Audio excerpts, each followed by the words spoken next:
Hello, everyone. Welcome to the Finding a Job in the Netherlands webinar, the last webinar of our French week. I'm going to go ahead and get started. We're going to be talking today about finding a job in the Netherlands. Maybe some of you have joined our webinars throughout the week. We had a webinar every day this week to talk about different things about the Netherlands and specifically the difference between France and the Netherlands with culture, CVs, LinkedIn, things like that. And today's going to be a bit more of a general overview. As you can see, I'm not speaking French. I don't speak French, unfortunately. So this webinar will be in English, but hopefully that will help you to get an overview of some of the things to keep in mind when you're finding a job in the Netherlands. I see that many of you are already here. Some of you just arrived. Some of you have been here for a while, and some of you are planning to come later. So I hope that this information can help you as you're working on your career journey in the Netherlands. So let's get started. First of all, I asked all of you to introduce yourself, so I will also introduce myself. My name is Aubrey de Wilde. That's always a bit confusing for people because Aubrey is not a Dutch name at all, but de Wilde is. And the explanation is that I am originally from the United States, and I am married to a Dutchman, so his last name is de Wilde. So therefore, the mixed name, Aubrey de Wilde. I'm a digital and content marketer here at Undutchables, although I started as a recruiter 6 years ago. So I've done some recruitment and then moved into our marketing to try to help the world know more about what we do and how we handle recruitment here at Undutchables. So that's my story, and then you know also why I'm talking to you today. We're going to be covering some helpful information about finding a job in the Dutch market today. I'll start by introducing Undutchables. I think some of you are already familiar with us, but if not, then I'll give you a quick overview. And then we'll move on to some things to keep in your application toolbox, what I like to call it.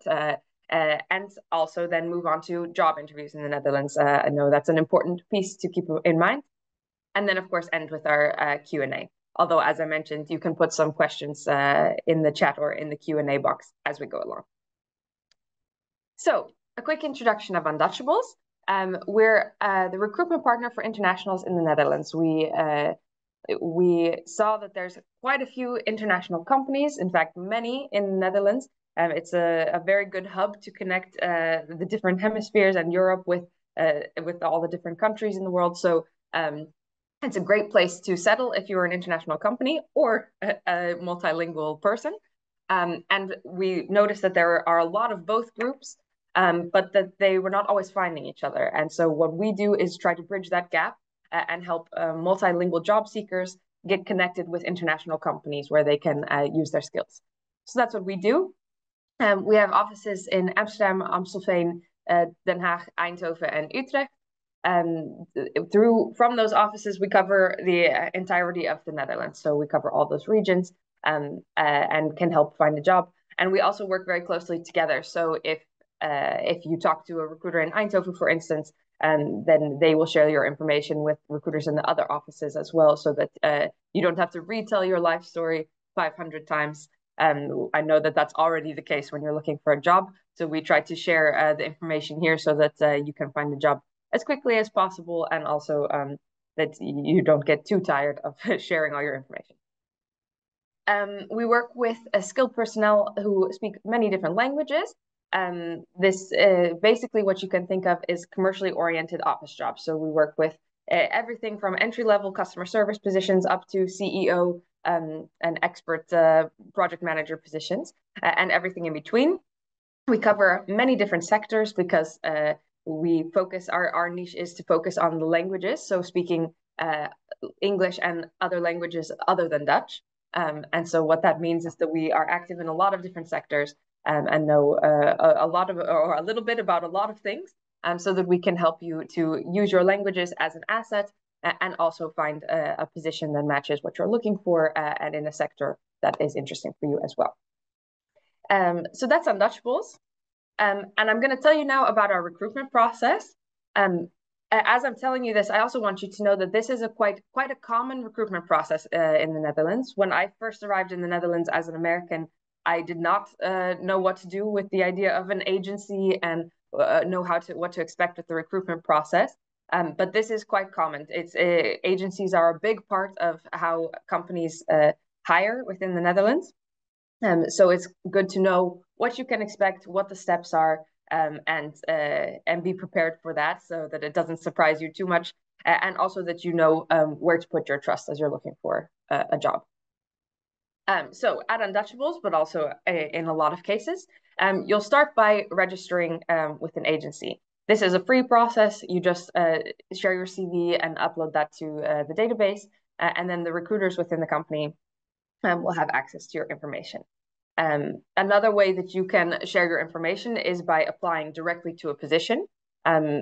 So you can, and you can usually do both. You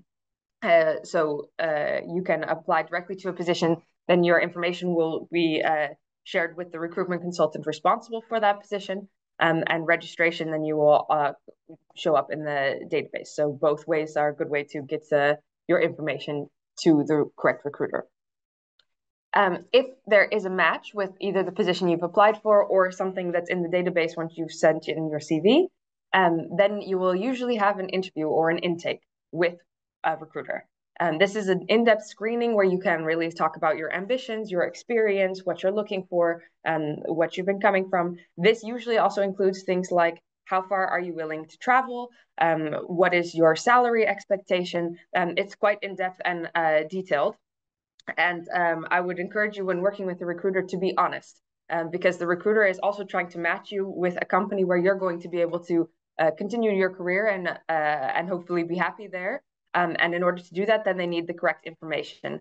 So that's a good thing to keep in mind, that if you're working with an agency recruiter, that they're also trying to help you find the best match. And so you want to be clear and honest with them in that in-depth screening. Which brings me to the next part. Once you've done the in-depth screening, hopefully then that position is still a match. You'll discuss that with the recruiter as you speak to them in that interview, and then they can introduce you to the company. Now, a great part of working with a recruiter is that when they introduce you to the company, it often increases your chances of being chosen by the company to come for an interview, because the recruiter knows the company very well and can highlight the skills that you have that make you a great candidate for the position, which often makes it so that your application ends up on the top of the pile, and that the company is quite interested also because they trust the recruiter's judgment since they've been working together. So that's a good thing to be aware of, that working with a recruiter can really work in your favor in that case. The next step after you've been introduced to the company, if they are interested in your profile, is to go for a company interview. Another plus of working with an agency is that we can then provide you with information and tips for your job interview. I know, for instance, we have a client where if you show up in a full suit, that usually doesn't go over well because they're a bit more casual. So we can help to provide you with the information you need to make sure that you show up feeling confident to your interview at the company. And last but not least, the goal is, of course, being hired. We can also help you negotiate your contract and figure out what to do once you decide to come to an agreement with the company. Also, a good thing to know is that in the Netherlands, there's a few different ways you can be hired. You can be hired directly by the company as their employee, then you'll sign a contract with them. Or often companies will choose to have you sign a contract with the agency, and the agency will handle the administration, but you will work at the company, have a manager at the company, things like that. That's the very short version of that information, but then you can always ask about that throughout the process, what the contract type will be. But then you know what to expect when you get to the end, that both of those are quite common structures for having a contract as well. Also, please be aware that your privacy is very important to us, and also the EU has very strict guidelines about that. So your profile and CV is kept strictly confidential. If you decide that you're interested in a company and we decide that that's a good match, we'll always check that with you before sending your information to the company, so that you know that everything is being done with your permission and carefully to protect your privacy as well. I see a question as we're going along. Do you also offer jobs where Dutch next to another language may be needed? Yeah, that's a really good question. So our core business is to focus on positions where Dutch is not needed. That's the bridge that we're trying to create, is for all the internationals here or the multilinguals at least, who may not speak Dutch, but do have great skills to add to the market. However, sometimes Dutch is needed. For instance, for the Belgian market, often French and Dutch are needed. And Dutch is never a downside. So if you do speak Dutch, then by all means, work with us as well. Because companies are always happy to have that in the Netherlands. It's also always helpful to have some language skills. So the answer to that is yes, it's never a downside. Sometimes it's even required for a few positions, but typically our core positions don't require Dutch, but it can be a plus then in that case. Okay, so now we're going to move on to what I like to call your application toolbox. There's quite a few things that can be helpful as you're going along your job search, and we can talk about that all day, but today we just have an hour together, so I will try to keep it to some core principles and core things that you should keep in mind. And those things are having a strong CV, making sure to highlight your transferable skills, making sure that your cover letter is in good form, and also making use of social media. Transferable skills and social media are maybe less common topics, but they're actually really important, especially if you're coming from another country to the Netherlands. Transferable skills can be a great way to make sure that you end up in a position where you can use your education and your knowledge, even if it doesn't line up exactly with the way that the market works here. So that's a good thing to think about. And social media is becoming more and more important as we go along. So it's important to make sure that you're aware of how you can use that in your job search as well. So a CV. I will do a quick overview of this. We also had a wonderful webinar about a CV earlier this week. So we also have some other great webinars online that cover details about how to write your CV. So I would say if you want a really in-depth version, please go check those out. But today I'll try to give you the quick overview so that you know where to get started. When you're writing a CV, these are some of the important things to keep in mind. First of all, your personal details. It's most important that the recruiter can contact you if they're interested in your CV. So you want to make sure that as you're preparing your CV, that you include your email, your phone number, ways to contact you, your LinkedIn, for instance. That's number one.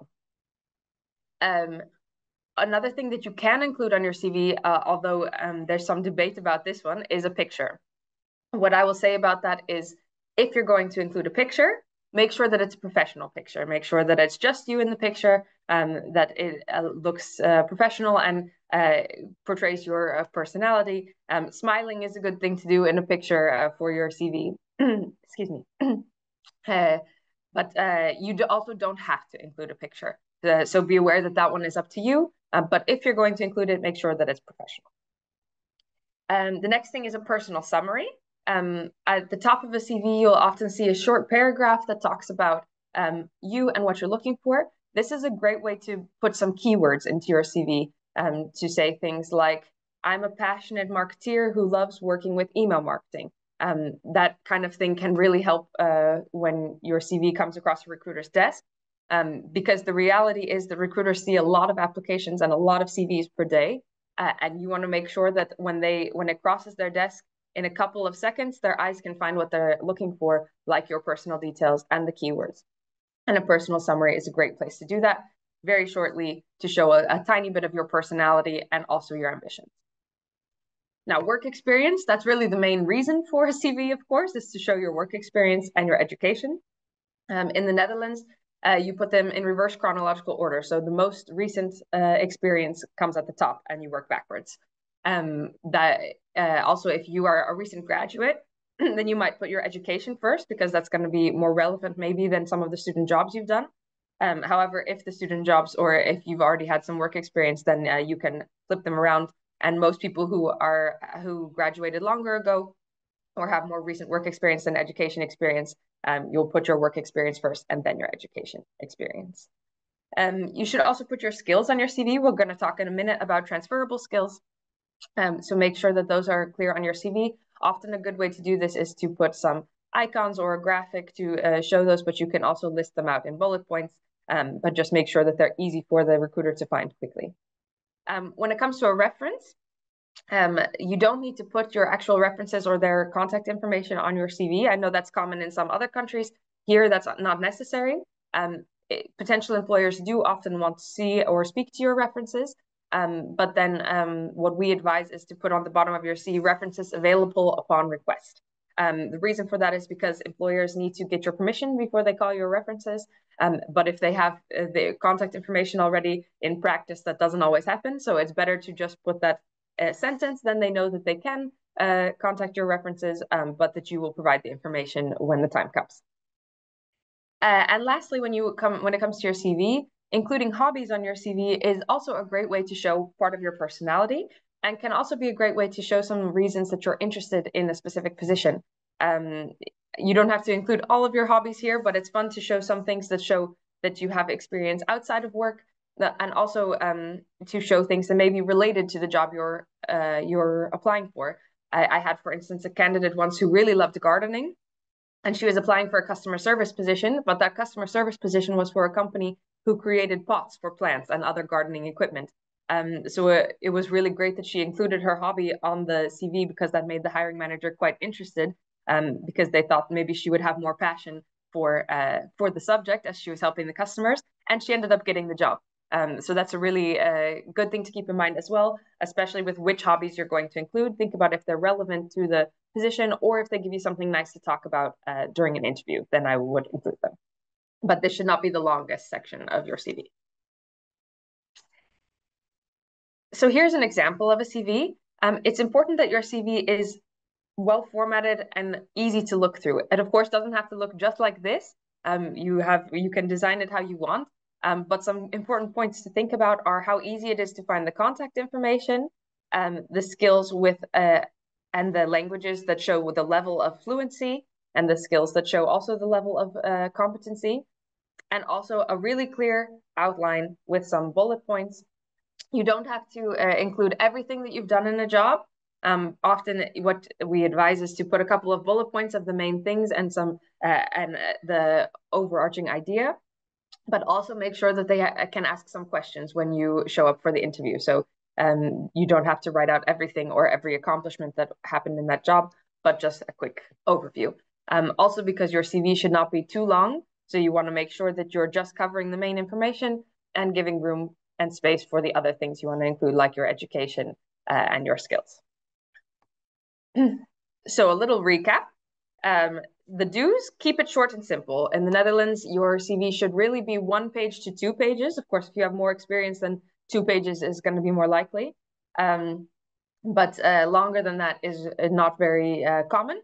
And recruiters also, like I said, really want to skim it quickly. So a shorter CV is often better for that.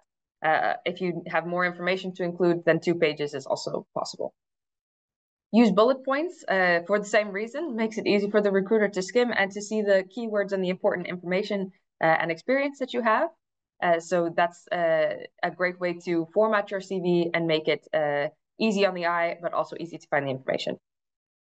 Make sure you describe your tasks accurately. Of course, you can tailor your CV. We talked about that a lot, making sure that the right information is highlighted, that it can jump out to the recruiter. But make sure that it's still accurate. So as you're coming up with the best way to write out what your experience was, if you were a customer support representative and you're applying for a customer service role, then we do say, yeah, use the word customer service in your description of what you did, because that's the keyword that they're looking for. However, if you're applying for a customer service role and you actually worked in sales, then make sure that that's clear as well, and that you're describing it accurately, so that when you get to the interview, your information is still correct. You can also include voluntary work and internships on your CV. That's a great thing to do, also to show your life outside of the Netherlands, or outside of work. Sorry, in the Netherlands, a work-life balance is very highly valued, and employers also value that, to see that you're using your time for things that are worthwhile and things that you enjoy. So that can be also a great way to show experience that you may not have had in a paid position, but that you were able to do during your studies or in your free time. Make sure it's personal. Make sure that your CV, it's still a reflection of you. And while it's quite a strictly formatted document and it shows some very specific information, you can put a little bit of you into it, especially with that personal statement that I was talking about, the summary at the top. That's a great place to do it. Also, the use of color. Don't use too many colors, but you can choose, of course, if you're more of a blue person or more of a green person, then you can do that. There's quite a few templates online as well that can give you a good format, but that you can choose what matches your personality the best. So go ahead and do that, and make sure that you're not leaving yourself out of your CV, because at the end of the day, it's a representation of you, and it's the first impression that they get. So you want to make sure that it's in line with who you are. Also emphasize your most relevant experience. We talked about that as well with the reverse chronological order. Make sure that the experience that you share on your CV is highlighted if it's most relevant. Sometimes we see that someone has worked for a lot of years, and then they have some entry-level positions also on their CV. For those, for instance, don't need as many bullet points, and you can shorten that section so that you can use more bullet points for the position that matches what you're applying for, or your most recent position. So keep that in mind as you're working with it. And if you have questions about what's most relevant or how to do that, then you can always ask a recruiter as well. This is a bit of a design piece, but be consistent with your font size and type. It's easier to look over a CV that matches, and it also often usually helps to keep away typos or make it look professional. So make sure that you choose your design style and then stick to it. If you have a gap in your CV, which I know happens quite a bit, make sure you mention it on your CV. The Netherlands does really care about the chronological order. Many people have a gap in their CV, and that's fine, but they usually want it to be included so that it's not just a mysterious break in the chronological order. So what we usually advise is, if there's a gap, just say a gap year, and you include what you learned during that time or what you were doing if you're comfortable sharing it. For instance, I took a break to do volunteer work, or I took a break to take care of my family and followed this course in the meantime. Whatever the situation is, of course, you don't have to share personal information that you're not comfortable sharing, but it is always nice if you can include something to show what happened in the gap year, and then why you're ready to enter the workforce again. Make sure that before you send in your CV, you check thoroughly for errors. It's not very professional, or it doesn't come across very professional if there are too many typos or spelling mistakes in your CV. Of course, at Undutchables, we know that many people are coming from different countries, and then creating a CV in English is usually not going to be your native language. So we try to keep an eye out for this as well. But we also say, have a native speaker check your CV. Just double check, make sure that everything is in line, that it's working out okay, that there's not any obvious typos, so that then it comes across professionally when you send it in. And as we talked about, put the sentence reference available upon request. Now, some don'ts. Don't include sensitive information, like your BSN, your ID, your passport. Often when you work with an agency, they will need to see your passport and your visa before sending your information to a company, because we're required to check if you're allowed to work in the Netherlands. But that it shouldn't be something that you include on your CV. That should be something that you share at the appropriate moment in the application process. So make sure to keep those things. You also don't need to share things like your date of birth or your marital status. Those things don't need to be on your CV either. You also shouldn't include your salary on your CV. Like I talked about, you can discuss that openly with the recruiter, and that's usually part of the negotiation process when you get a contract, but it doesn't need to be on your CV. And also, as we talked about, don't put an unprofessional personal picture. You might be surprised at how often this happens. So keep in mind when you're putting it there, maybe also have a friend check and see if they also agree that it's a professional picture before you send it in. Another thing you don't need to do is put the reason for leaving the company. I think that's common also in some other countries, to include in your CV why you left the company or the position to move to another position. You don't have to do that. That's something that you can discuss in an interview. It's usually a question that interviewers will ask, was why did this journey happen? How did you move from point A to point B in your experience? So you don't need to include it on your CV, but you can discuss it later. And of course, don't lie. That never comes across well if your CV doesn't match with what you can share in an interview, or if your CV doesn't match with your LinkedIn. So keep that in mind as you prepare it. In the end, the best match is going to be made when you are open, and the Netherlands is known for being open and direct, so you can be that as well. and that way you can end up in a position that's going to be the best match for you. I see a good question about the sensitive information. Do I need to put on that I need visa sponsorship? Is that something good to include on the CV? That is something good to include on your CV. So I wouldn't include your actual passport number or social security number or a visa number. But if you know what your situation is relating to a visa, you can put that. For instance, as an American, I also need a visa to work in the Netherlands, and I have a partnership visa through my husband. So I put on my CV a spousal visa or eligible to work in the Netherlands, so that when I apply for a job, they know that I can work, that they don't need to sponsor a visa. If you do need your visa sponsored, like in your case, then you can put that on as well. In need of visa sponsorship it is also a great thing to put on there. So yeah, great question, Mina. So we now made it to transferable skills. Transferable skills are one of my favorite topics recently because I feel like they're often forgotten, but they make a big difference. And especially with working with people coming from many different countries and establishing themselves in the Netherlands, transferable skills are a big lifesaver because it really can help you to get into positions that match closer with what you're looking for, even if you're still getting established in the new market and it might be a bit different than the country that you came from. So first of all, hard skills. That's the easier one to talk about because that usually comes with some kind of certification or a clear outline of how fluent you are in a language, for instance, or a computer program that you know how to use. So hard skills are a bit easier to prove as well and to discuss, but they're also important to put on your CV. We often have employers that are looking for specific experience or specific computer programming or specific certificates.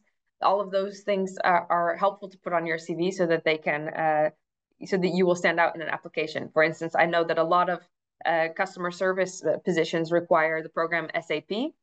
If you have that written on your CV, then that's going to stand out to recruiters that you know how to use it. And that means that they're not going to have to train you in that program. So that's quite helpful.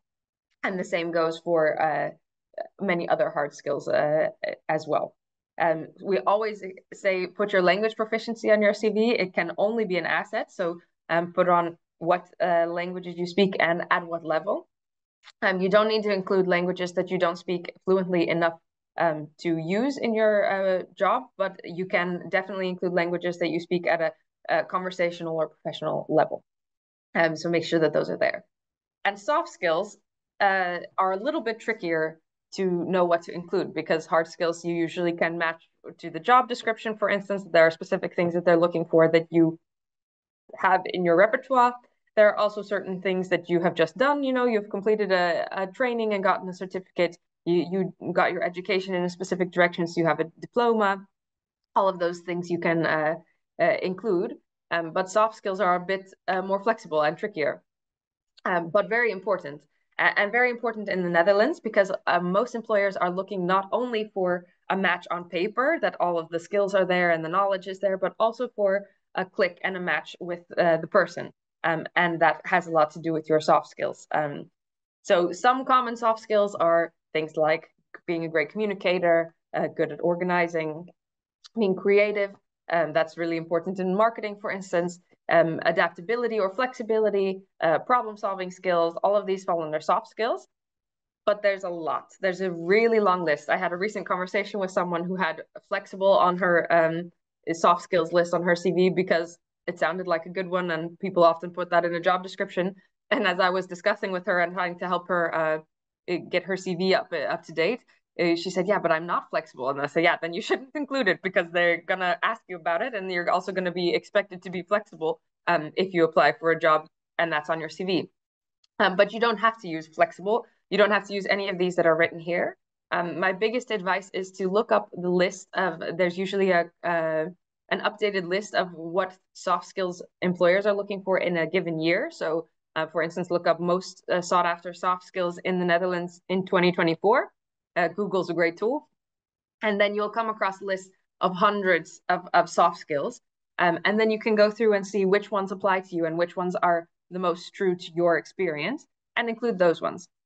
That's a great way to make sure that it still stands out to an employer, but that it's true to what you bring to the table, and that you can show different parts of your personality and different parts of the click that you can bring to that given position. So that's a great way to include those on your CV. So moving on to your cover letter. Cover letters are important, more important in some industries than in others. But it is a great opportunity to show more of your personality than you can on a CV. A CV is, of course, often a list of certifications and experiences and a timeline. But in a cover letter, you can really show why you care about a certain position. In my experience, employers usually care about this either in specific sectors or when they're either really excited about a candidate or kind of doubtful about a candidate. If you're asked for a cover letter, don't assume that means that they're doubtful, but that can sometimes be the case as well. And you can use that as an extra way to show them what a great candidate you are and to push them in the right direction. So when it comes to a cover letter should definitely not be more than one page. It's usually a couple of paragraphs introducing yourself, introducing why you're interested in the position, and saying that you hope that they will invite you for an interview to discuss it further. What I advise is to create a template for your cover letter ahead of time. It takes quite a bit of effort to write out a whole cover letter and to know what you want to include in it and to have your setup correct. So I advise you to do that at the very beginning of your job search, make a general template. And then as you apply for each position, of course, you change the contact information, the names, the name of the position, and often you can change which story you include as well, so that you can make sure that it's applicable to that specific position. Of course, you don't want to send a cover letter for a finance position if you're applying for a customer service role. So make sure that you do adjust it. But if you have that template, then that's a great place to start. And then you can tweak it as you go for each position. I see a question from Maxime. Is ChatGPT an option for your cover letter? We're all still discovering what AI is good for and what isn't. I know that we're all still searching in that. But I would say ChatGPT is a great place to start a draft for a cover letter. And I would definitely advise you to still read over it to make sure that you put your own flair into it, because like I said, a cover letter is a way for you to show your personality and your motivation. And as smart as ChatGPT is, they're not you, so it's good to put your own flair on it. But it is a great place to start to get the outline, to get the general information, to have it written out quite nicely, and then you can tweak it as you go. So great idea, Maxime. I would say go ahead and give it a try, and also let us know how it goes, because we haven't seen that quite as much yet. So if you try it out, then let us know.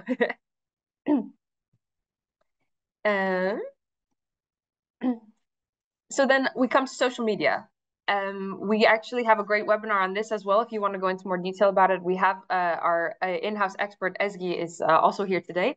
And she helped us with a webinar last year to talk about all the things that you should do to make sure that your social media is up to date and is going to help you with your job search, or at least not hurt you with your job search. So make sure, so here's some tips that you can keep in mind. And if you want more in-depth information, then you can check out that webinar. The first thing is that when you set up your social media, some of the more important ones to employers are LinkedIn, Facebook, Instagram, Twitter or X is a little bit more on the edge these days, but LinkedIn is by far the most important one. So if you're going to set up any profile, I would say definitely set up a LinkedIn profile. And then once you're set up on whichever social media channels you want to be part of, make sure that you use that to network. So not only to show your own experience, but also to network. So we often advise you to follow your top 5 or more companies online. This helps so that you're getting constant information. You know when they have positions available, but you also know what's happening for them, what their new developments are, so that if they have a position available, you're ready to talk about it. You also then can build an online professional network with the people from those companies or from other companies, with recruiters, so that when you are handling that when you're working online, that you can have that network, and when those positions come available, you already have interacted with the people who are important decision makers. You also want to make sure that your CV and LinkedIn have the same content. I think I already mentioned that a bit. But most employers, once they get your CV, will also check LinkedIn and see if they have any more information or if there's a picture in case you don't have one on your CV. That's quite common. And sometimes they even check other social media outlets as well. So when it comes to your profile, make sure that your LinkedIn matches your CV so that there's no discrepancies.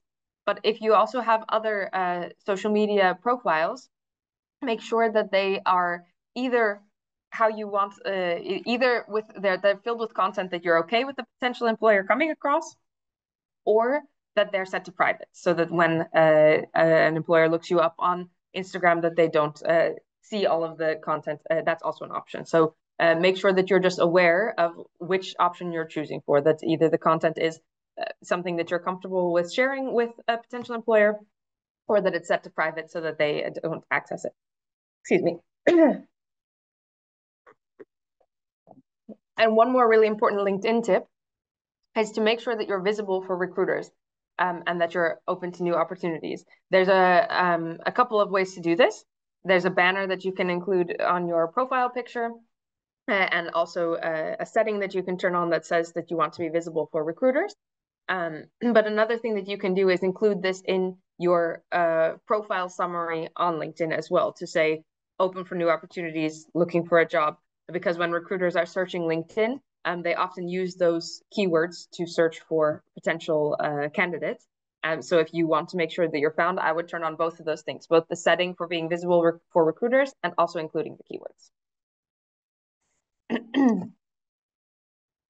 Okay, so talk a little bit about job interviews.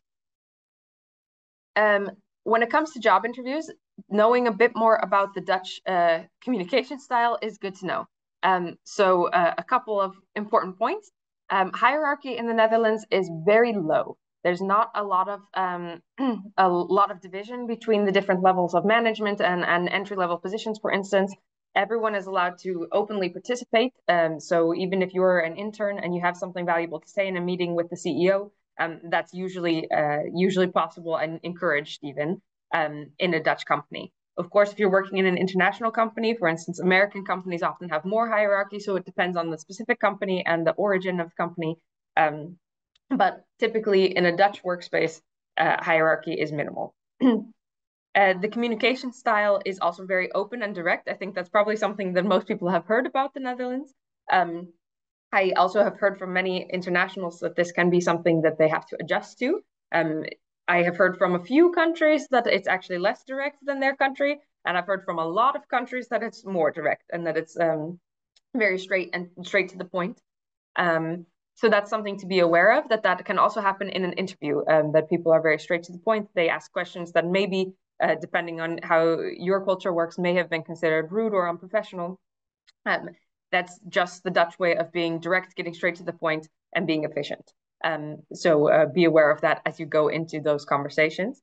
And also be aware that you can communicate in the same way, also directly and openly and honestly. Excuse me.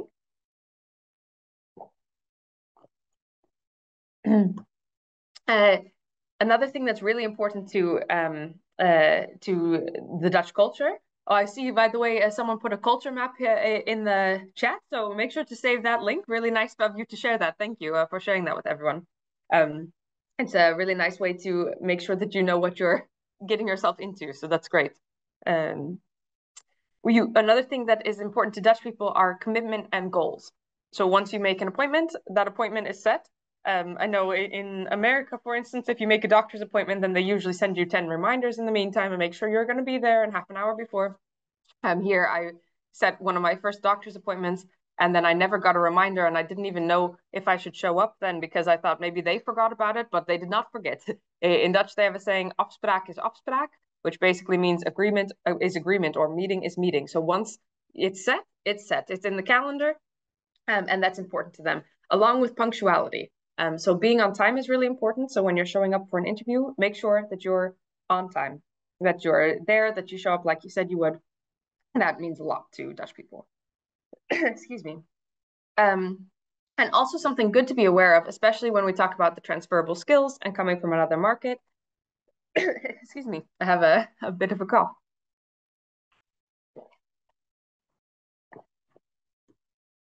Is that in the Netherlands, qualifications and experience are both important, but experience often weighs a little bit more. So qualifications and certifications are very good and important, and they want to see, potential employers usually want to see that you have a certain level of expertise and thinking skills, and also in some areas, in some sectors, qualifications are more important, of course, if you're working with chemicals or pharmaceuticals, or if you have a specific programming experience, then those are very important. But in general, experience also is extremely important. So, for instance, in the Netherlands, you can sometimes get hired for a position if you have the experience, even if you never finished a degree in that area, for instance. So that's good to know as well, that both count and both are important, but practical experience weighs a bit more here. So that can be encouraging also if you're coming from somewhere else and you have a diploma that might not equal the same here in the Netherlands, because they sometimes coming from outside, it transfers slightly differently with how the university systems work. You don't have to worry necessarily, because if you have practical experience, that will mean a lot to an employer as well. Excuse me.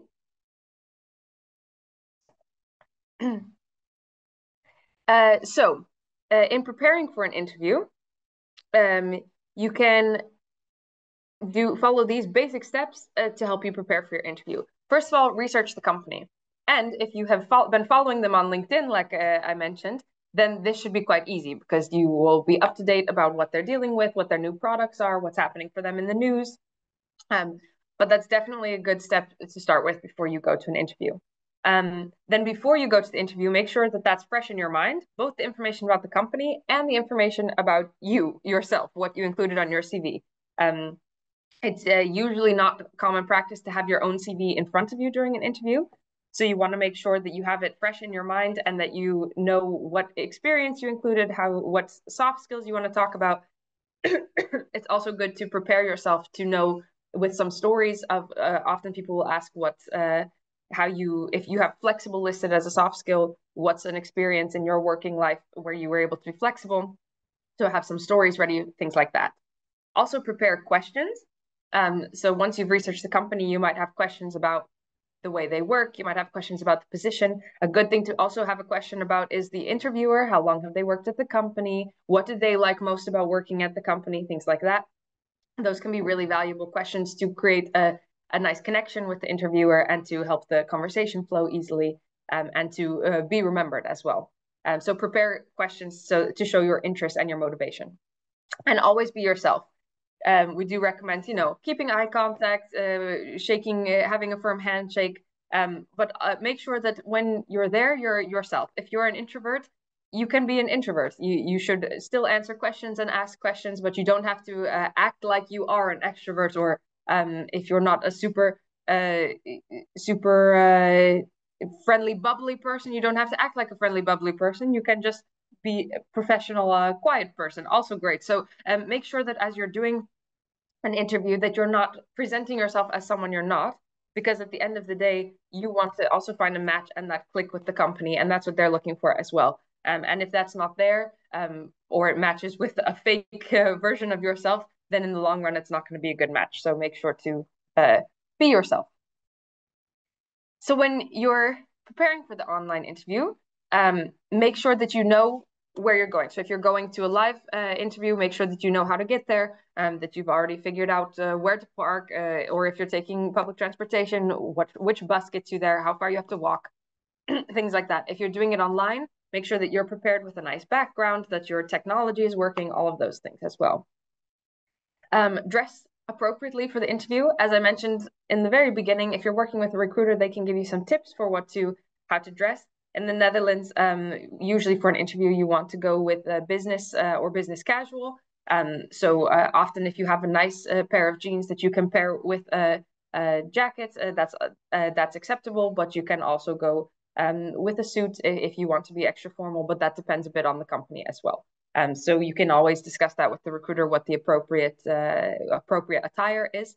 But even if the interview is online, then we also say dress accordingly. That helps you present yourself in a professional way as well. As I mentioned, test your technology, make sure that everything is up to date if you're doing an online interview, which is becoming more and more common these days. And consider your body language and posture. So like I said, make eye contact, smile, sit up straight. Whether you're online or in person, these things can make a good impression on the interviewer.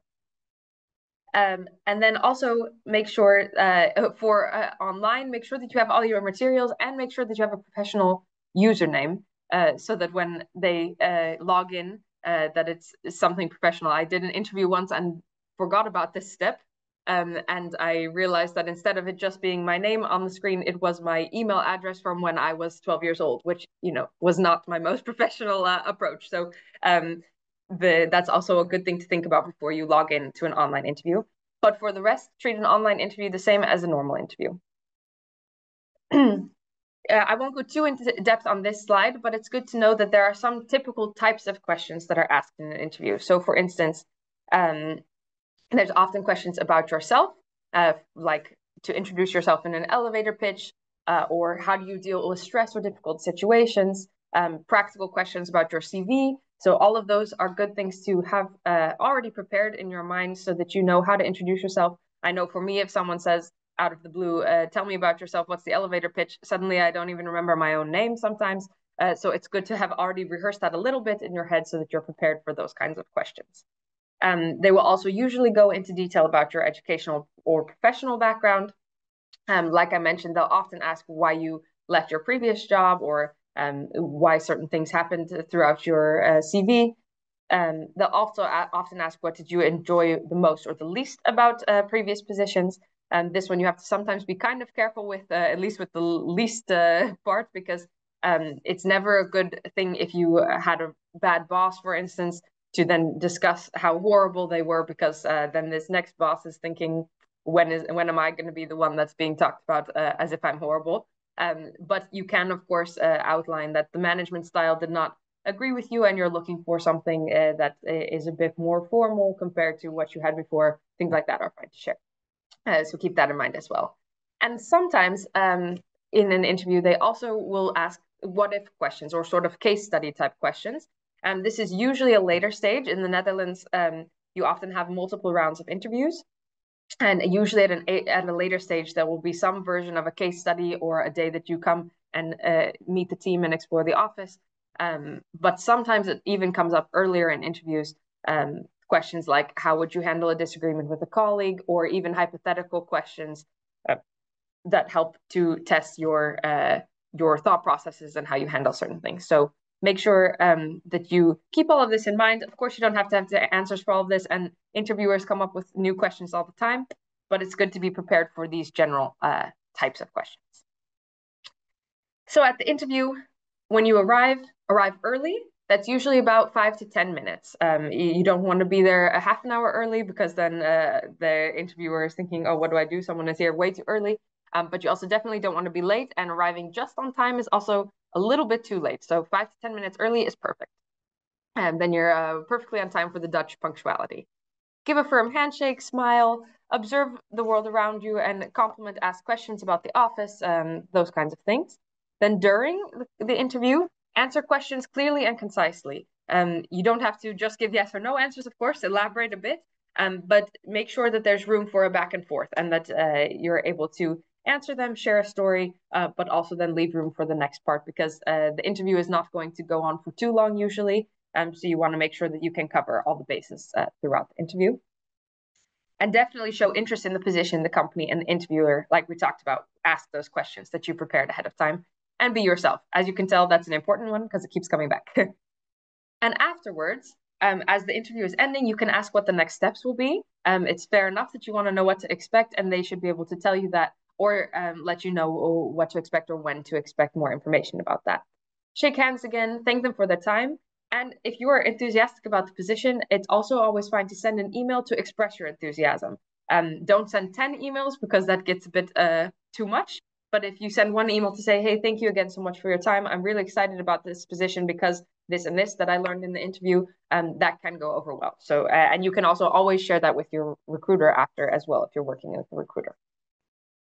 So we've made it to the end, and we have about, 8 more minutes for questions. I haven't seen too many questions showing up as we go along, so but if you have questions now, then you can feel free to put them in the chat or in the Q&A box, and I will answer them with the remaining time that we have.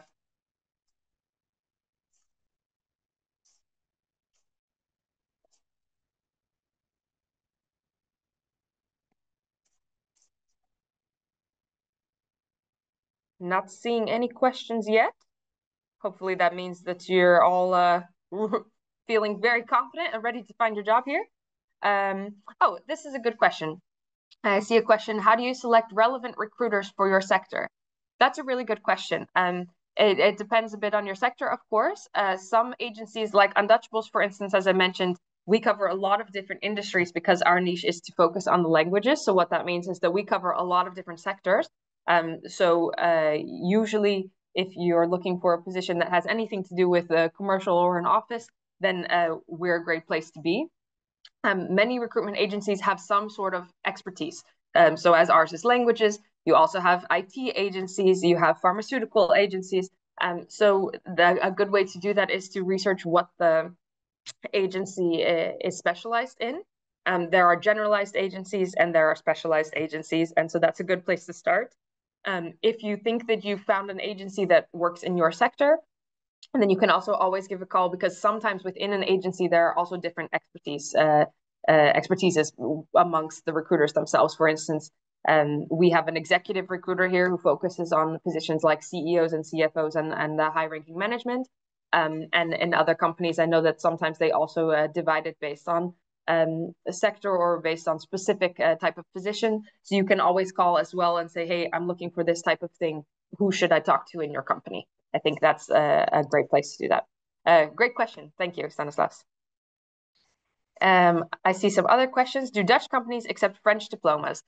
That's a great question as well. I don't know specifically about French diplomas. Usually within the EU, it's a bit easier to transfer the diplomas. I come from outside the EU, of course, so I had to go through a slightly different process. Typically, Dutch companies themselves, if you can show that you have a diploma, that's often enough for them, unless you're in a very specific sector where you need to have it certified with the Dutch authorities. Then that sometimes depends how it transfers. But typically, if you can show that you have gotten your diploma, you here an HBO or university is a bachelor's. If you can show that you have your diploma, then most Dutch companies are fine with that and accept that regardless of where you're from or which country you graduated in. Like I said, some sectors you do need a very specific one, and then you sometimes have to have it translated or certified by the Dutch authorities.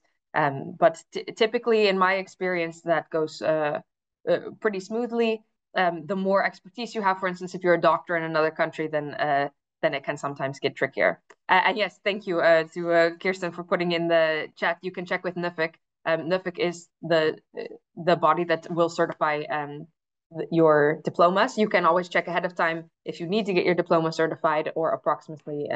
Sometimes they can even tell you approximately what you can expect. What are popular platforms for job ads other than LinkedIn? Yeah, great question. Indeed, Monsterboard. There's also, of course, specific ones like Undutchables as well. But I would say Indeed and Monsterboard are some of the biggest ones to keep an eye on, along with LinkedIn as well. We have some information on our website also about platforms that you can use. But those are two of the really big ones that also gather jobs from many of the other job boards as well. So if you end up on there, Glassdoor is also a good one. If you end up on any of those ones, then you have a good chance of finding a lot of the positions that are available. Let's see. I see. What about references, recommendation letter? When is the best moment to send it? Yeah, great question. Usually the employer will ask for it. So not every company will check references even, or check your recommendation letter. So usually you can just send it when they ask for it. Sometimes the recruitment agency will ask for it earlier in the process, or the company will ask for it. If they ask for it, it's usually between first and second or second and third interview. Often once they've already gotten to know you and they're considering moving forward, then they will ask for that information, and you can share that with them at that point. I see, should I translate my French diploma? If you are asked to share your diploma, then yes, you will need it to be translated. It's not always required to show your diploma. If you have it listed on your CV, you don't always have to share it. So that's up to you whether you would like to go to the effort of having it translated or take the chance that they're not going to need to see it. That also depends on your industry. If you have an industry where your diploma is going to be very important, then I would go ahead and translate it. But I know that process can also sometimes be difficult or expensive. So I would say that it's not usually necessary as long as you can share the information with the potential employer. Do you work with international NPOs or NGOs? Occasionally. That's a good question. We love them and we do work with them occasionally. But sometimes they don't, NPOs and NGOs are not always known for working with agencies because usually the budget is quite low. And so they try to keep their hiring to a minimum budget. But I do know some that also work with agencies or that work with agencies for specific international positions. So we do occasionally work with them, but more commonly we're more in the commercial sector. I see a question. Is it a problem to live outside the Netherlands to apply for a job? A lot of employers ask for Dutch residents. That is true. It's not a problem to apply from outside the Netherlands. Specifically also with Undutchables, we're working with a lot of people in and outside the Netherlands. But I will say that the process is a lot easier when you are already living here. Part of the reason also being because the housing market here is quite tricky at the moment. And so to have to arrive and relocate, not all employers are willing to wait, and it feels like more of a risk to many in that case. But you can already apply. And what I would say in that case is when you have that option, to tell them what your specific plans are to already include that. So if you can say, hey, I'm applying from outside of the Netherlands, but I will be there in August, or I have a place to stay already. If you have any concrete plans, then share that as part of your application as well. Let's see, I'm going to answer a couple more questions. I see we have 3 quick questions, and then it's time to wrap up. So I'll answer those as quickly as I can. I struggle to find a Dutch-free job ad. Is it worth applying to those ones? That's a great question. If the Dutch job ad is in Dutch and says that it requires Dutch, then it's probably not worth applying to. If it's written in English and says that it requires Dutch, sometimes it's worth applying to. But what I would do is contact the recruiter directly before sending in your application. Recruiters don't usually appreciate it very much if people don't, if it appears that someone has not read the requirements, and if it says Dutch is required and you just applied, then sometimes they assume that you didn't read it properly. So I would reach out to the recruiter and say, hey, I'm really interested in this position. I'm learning Dutch, or I don't speak Dutch yet. Is it possible to apply for this without that? And then you can already send your CV. So sort of a workaround in that case. Because often the languages are required if they're written as required, but it does happen that sometimes companies will put requirements that are also more nice to haves instead of must haves. So I would go about it that way, and especially if the job ad is written in English but says it requires Dutch. Let's see, another question. How does it work with Undutchables? Can we ask for an interview with one of your recruiters, or do you do it when you feel it's the right time? Yeah, usually we do it when there's a position that matches what you're looking for. You can always reach out to our offices and see if they have time, but our recruiters are quite busy. So unfortunately, we can't meet with everyone personally as much as we would love to. But you can reach out if you know which area you're looking to work in. You can reach out and see what they're looking for. And also you can apply to positions directly. Usually what our policy is that when there's a match, so that either we see someone and we think, hey, this could be a potential match with positions we have available, or you've applied for a position and that's a potential match, that's when we meet with the recruiter. But of course, or we set up a meeting with the recruiter.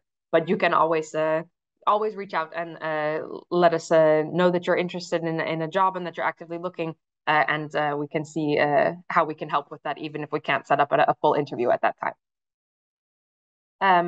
Okay, last question. Can Dutch companies finance Dutch lessons or any training relevant to the position? Yes, definitely. Not all companies do. Financing Dutch lessons is a benefit that they can choose to include or not. Training relevant to the position, though, is actually required by law. So if it's something you have to have for the position, that's required by law. And other training is often possible as well. You can always check when you get your contract from a potential employer what kind of system they have set up for training and for potential education budgets or Dutch lesson options. And that's something that can also be discussed and negotiated throughout that process. But it is something that we see decently commonly, that there's either an education budget or Dutch lessons provided by the company, things like that. So great question. And the last question I saw is, when will this kind of webinar take place again? We actually have a webinar coming up in a couple of weeks about the contract and benefit types in the Netherlands, coming up on November 14th. So if you'd like to participate in that, it's a slightly different subject, but also very interesting to know a few more ins and outs of the laws and what you can expect once you get to the end of the process and get hired. And we also have a great YouTube channel with many of our previous webinars. So if you're looking for more information related to this, then please feel free to check that out, because there's a lot of helpful information there that can get you started on your job journey here in the Netherlands. I would just like to finish by thanking you all so much for being here. I know we went a little bit over time, but I'm grateful for all the great questions. And please keep in touch, reach out to us, follow us on social media, and let us know what you're looking for here in the Netherlands. But thank you so much for your time, and I hope you have a wonderful weekend. Have a nice day.